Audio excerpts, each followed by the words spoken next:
Desire outwits Mother Nature. As a fitting climax to this chapter, I wish to introduce one of the most unusual person I have ever known. I first saw him 24 years ago. A few minutes after he was born, he came into the world without any physical sign of ears, and the doctor admitted when pressed for an opinion that the child might be deaf and mute for life.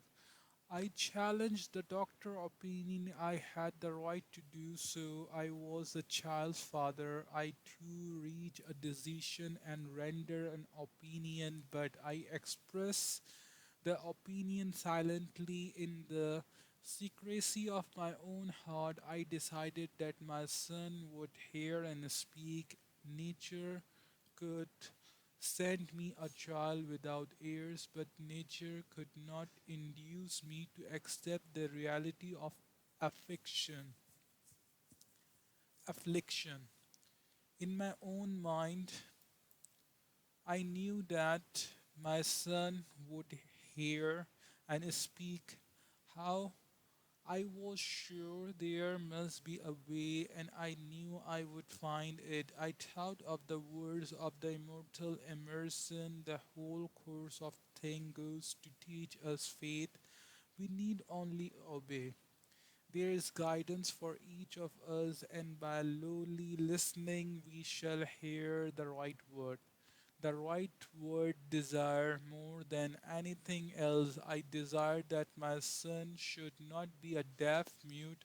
From the desire I never receded, not for a second. Many years previously I had written, our only limitations are those we set up in our mind. For the first time I wondered if the statement were true.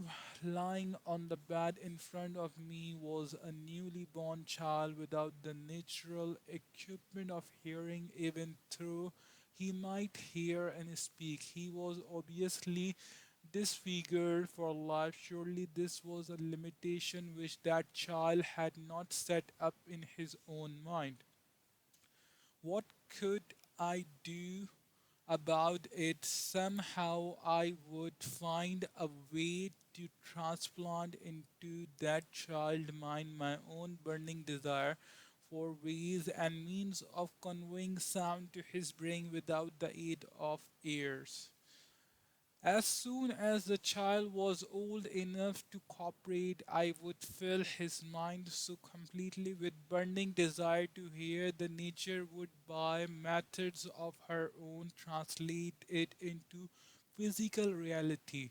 All this thinking took place in my own mind, but I spoke of it to no one. Every day I renewed the pledge I had made to myself not to accept a deaf mute for a son. As he grew older and began to take notice of things around him, we observed that he had a slight degree of hearing. When he reached the age when children usually began talking, he made no attempt to speak, but we could tell by his action that he could hear certain sounds slightly. That was all I wanted to know. I was convinced that if he could hear even slightly, he might develop a still greater hearing capacity. Then something happened which gave me hope. It came from an entirely unexpected source. We bowed a Victrola. When the child heard the music for the first time, he went into ecstasis and promptly appropriated the machine. He soon showed a preference for certain records. Among them, It's a Long Way to Tipperary. On one occasion, he played that piece over and over for almost 2 hours, standing in front of the Victrola with his teeth clamped on the edge of the case. The significance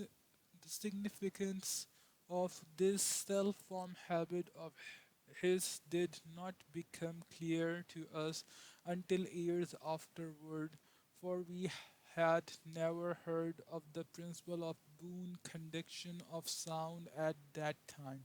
Shortly after he appropriated the Victrola, I discovered that he could hear me quite clearly when I spoke with my lips touching his mustard bone or at the base of the brain. These discoveries place in my possessions the necessary media by which I began to translate into reality my burning desire to help my son develop hearing and speech. By the time he was making steps at speaking certain words, the outlook was far from encouraging, but desire backed by faith knows no such words as impossible. Having determined that he could hear the sound of my voice plainly, I began immediately to transfer to his mind the desire to hear and speak. I soon discovered that the child enjoyed bedtime stories, so I went to work creating stories designed to develop in him self reliance, imagination, a keen desire to hear and to be normal. There was one story in particular which I emphasized by giving it some new and dramatic coloring each time it was told. It was designed to plant in his mind the thought that his affliction was not a liability but an asset of great value, despite the fact that all the philosophy I had examined clearly indicating that every adversity bring with it the seed of an equivalent advantage. I must confess that I had not the slightest idea how this affliction could ever become an asset.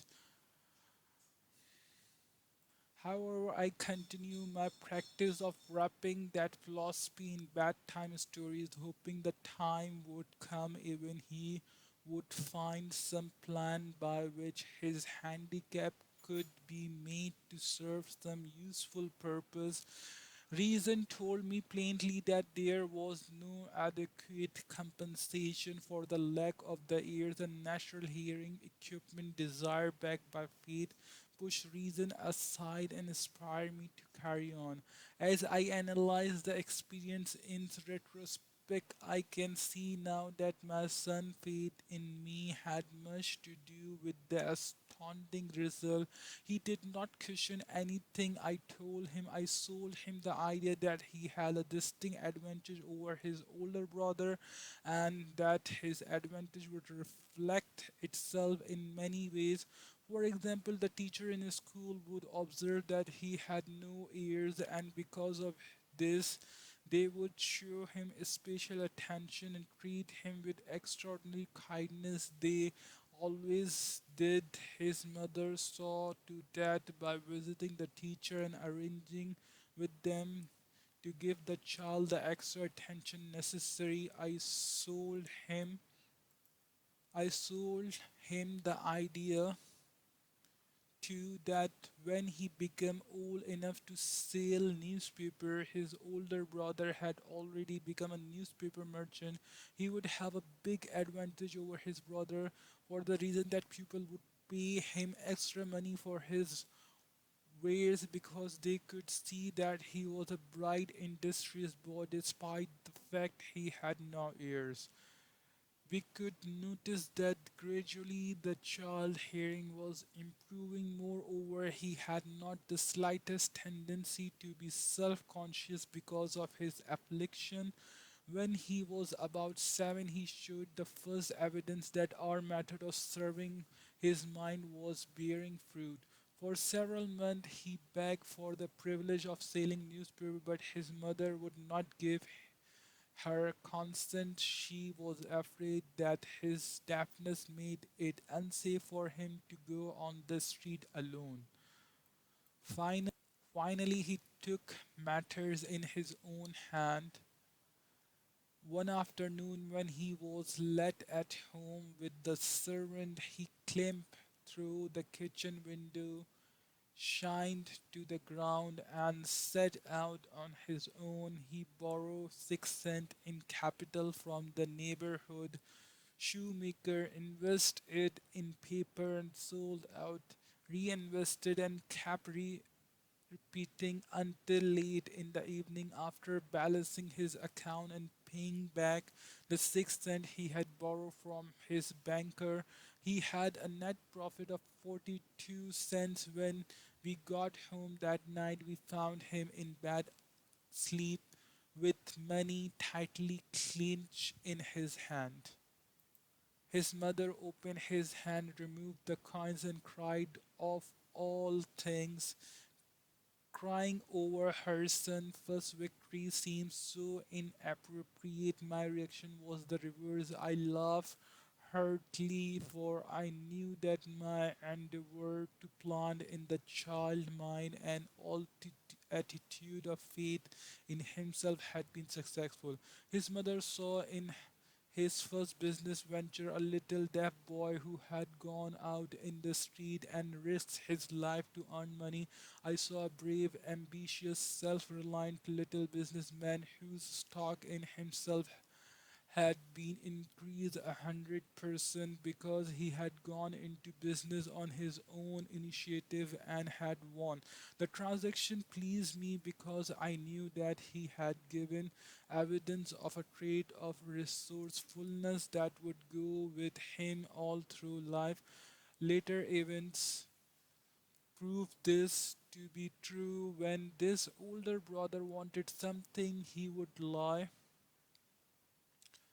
down on the floor, kick his feet in the air, cry for it, and get it. When the little deaf boy wanted something, he would plan a way to earn the money, then buy it for himself. He still followed that plan. Truly, my own son has taught me that handicap can be converted into stepping stones on which one may climb towards some worthy goal, unless they are accepted as obstacles and used as alibis. The little deaf boy went through the grades, high schools, and college without being able to hear his teacher accepting when they shouted loudly at close range. He did not go to school for the deaf. We would not permit him to learn the sign language. We were determined that he should live a normal life and associate with normal children, and we stood by that decision, although it cost us many heated debates with school officials. While he was in high school, he tried an electrical hearing aid, but it was of no value to him. Do we believe to a condition that was disclosed when the child was 6 by Dr. J. Jordan Wilson of Chicago when he operated on one side of the boy's head and discovered that there was no sign of natural hearing equipment. During this last week in college, 18 years after the operation, something happened which marked the most important turning point of his life. Through that, through what seems to be mere chance, he came into possession of another electrical hearing device which was sent to him on trial. He was slow about testing it due to his disappointment with a similar device. Finally, he picked the instrument up and more or less carelessly placed it on his head, hooked up the battery, and lo, as if by a stroke of magic, his lifelong desire for normal hearing became a reality. For the first time in his life, he heard practically as well as any person with normal hearing. God moved in mysterious ways his wonder to perform. Overjoyed because of the change world which had been brought to him through his hearing device, he rushed to the telephone, called his mother, and heard her voice perfectly. The next day, he plainly heard the voice of his professor in class for the first time in his life. Previously, he could hear them only when they shouted at short range. He heard the radio, he heard the talking picture. For the first time in his life, he could converse freely with other people without the necessity of their having to speak loudly. Truly, he had come into possession of a changed world. He had refused to accept nature's error, and by persistent desire, we had induced nature to correct that error through the only practical means available.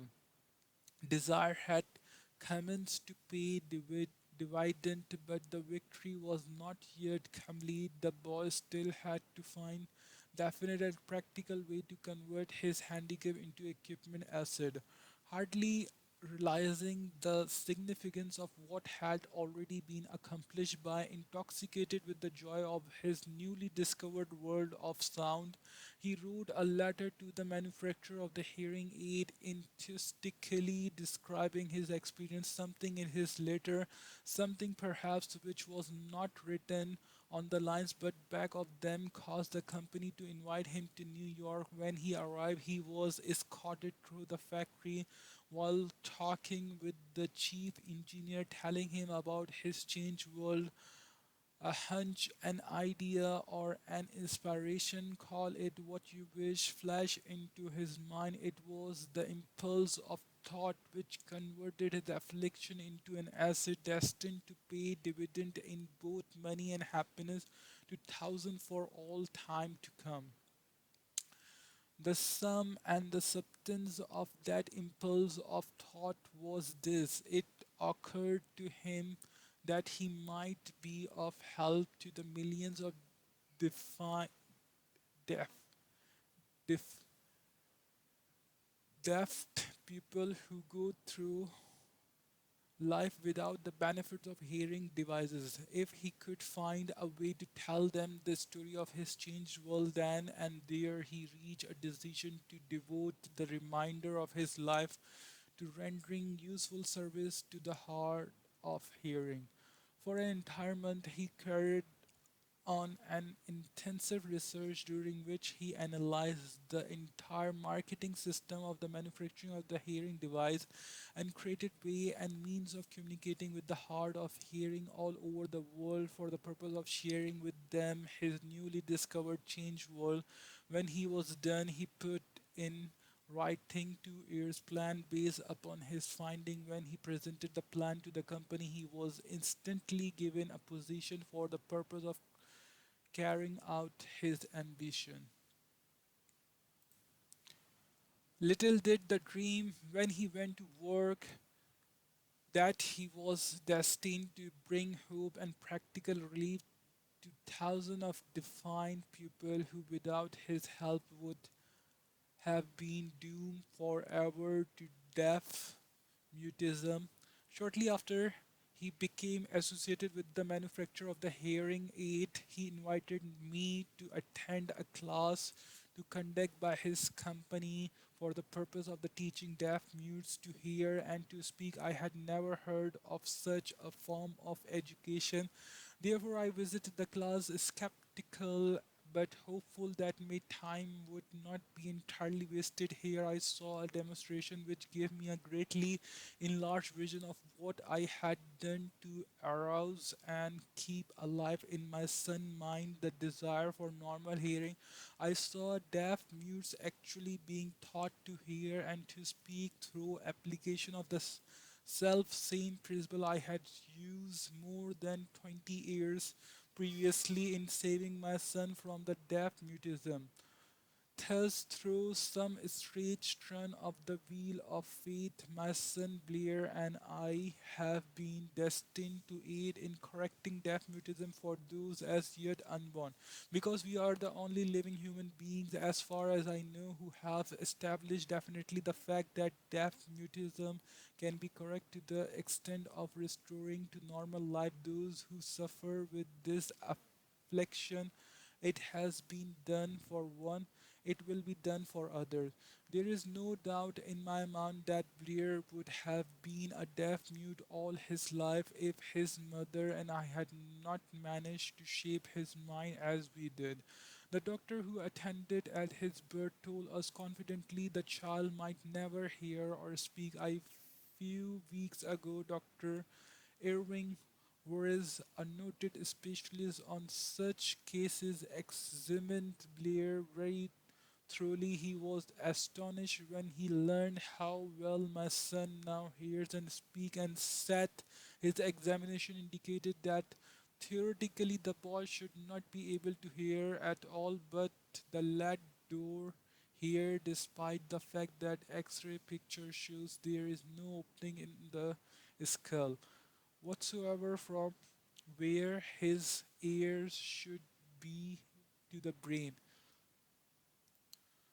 When I planted in his mind the desire to hear and talk and live as a normal person, there went with the impulse some strange influence which caused nature to become bridge builder and span the gulf of silence between his brain and the outer world by some means which the keenest medical specialists have not been able to interpret. It would be scarlet for me to even conjecture as to how nature performed this miracle. It would be unforgivable if I neglected to tell the world as much as I know of the humble part I assume in the strange experience. It is my duty and a privilege to say I believe, and not without reason, that nothing is impossible to the person who back desire with enduring faith. Rarely, a burning desire has devious ways of transmuting itself into a physical equivalent. Blair desired normal hearing, now he has it. He was born with a handicap which might easily have sent one with a less defined desire to the street with a bundle of pencils and a tin cup. The handicap now promised to serve as the medium by which he will render useful service to many millions of hard of hearing, also to give him useful employment and adequate financial compensation the remainder of his life. The little white lies I planted in his mind, but he was a child. By leading him to believe in his affliction would become a great asset. What he could capitalize has justified itself. Really, there is nothing right or wrong which belief plus burning desire cannot make real. These qualities are free to everyone. In all my experience in dealing with him and women who had personal problem, I never handle a single case which more definitely demonstrate the power of desire. Authors sometimes make the mistake of writing of subjects of which they have but superficial or very elementary knowledge. It has been my good fortune to have had the privilege of testing the soundness of the power of desire through the affliction of my own son. Perhaps it was providential that the experience came as it did, for surely no one is better prepared than he to serve as an example of what happens when desire is put to the test. If Mother Nature bends to the will of desire, is it logical that mere man can defeat a burning desire? Strange and imponderable is the power of the human mind. We do not understand the method by which it uses every circumstance, every individual, every physical thing within its reach as a means of transmuting desire into us physical counterparts. Perhaps science will uncover this secret. I planted in my son's mind the desire to hear and to speak as any normal person hears and speaks. That desire has now become a reality. I planted in his mind the desire to convert his greatest handicap into the greatest asset. That desire has been realized. The modus operandi by which this astounding result was achieved is not hard to describe. It consisted of three very definite facts. First, I mixed faith with the desire for normal hearing, which I pass on to my son. Second, I communicated my desire to him in every convincible way available through persistence, continuous effort over a period of years. Third, he believed me. As this chapter was being completed, news came of the death of MME Shushman Hink. One short paragraph in the news dispatch gave the clue to this unusual woman stupidness success as a singer. I quote the paragraph because the clue it contains is none other than desire. Early in her career, Emmy Shushman Hink visited the director of the Vienna Court Opera to have him test her voice, but he did not test it. After taking one look at the awkward and poorly dressed girl, he exclaimed none too gently, with such a face and with no personality at all, how can you ever expect to succeed in opera? My good child, give you the idea, buy a sewing machine and go to work. You can never be a singer.